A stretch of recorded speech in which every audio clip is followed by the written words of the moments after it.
Hello, everybody, and welcome back to Buckeye Politics. It's me, your favorite Ohioan.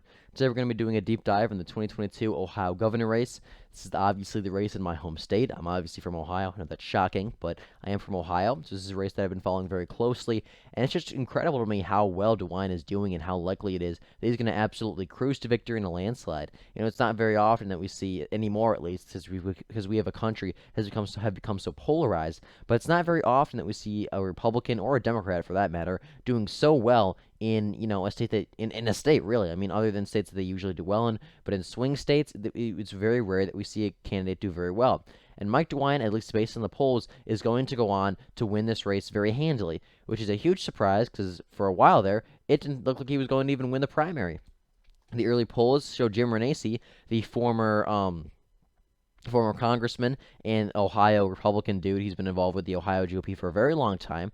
Had him defeating Mike DeWine in early polls, and even in the first couple of polls, it was pretty close. I mean, DeWine for the longest time really did not look like he was going to be the governor of Ohio, but yet he managed to unite some sort of weird coalition of Trump voters in like the rural areas and suburbanites in places like Cincinnati, Columbus, Cleveland, Toledo, and it kind of managed to unite two odd coalitions and managed to win a pretty sizable margin. Actually, you've got 48% of the vote to Jim Renace's 28%, and Joe Blyden, who's a farmer, is 21%.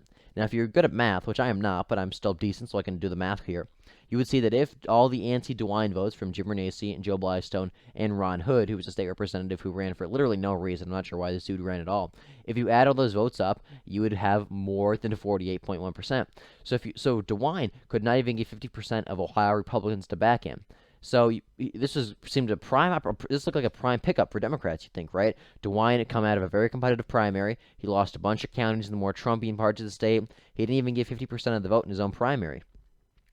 But that might have been true. The race could have become competitive if John Cranley won. He was the former mayor of Cincinnati.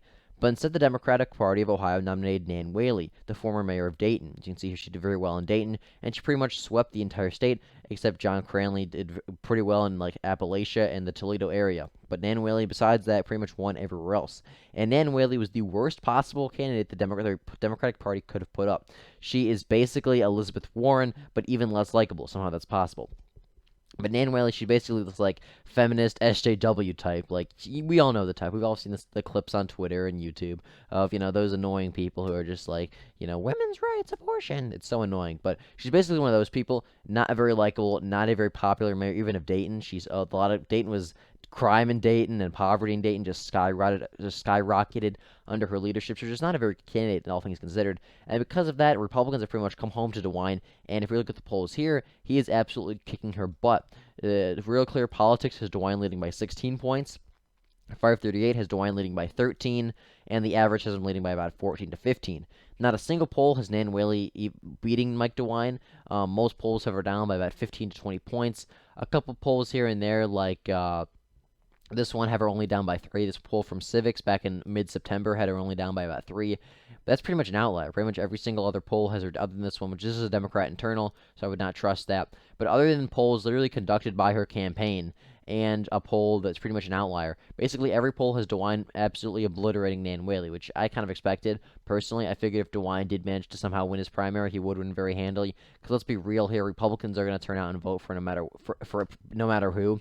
Because John Cranley, the guy that Nan Whaley defeated in the primary, he's a relatively conservative guy. He's a blue dog Democrat. If he was the nominee, then I would be worried about some of these voters in Appalachia. As you can see here, I guess you could say turquoise counties. A lot of these are areas that went to Joe Blystone. Those with more populist, America First, MAGA counties.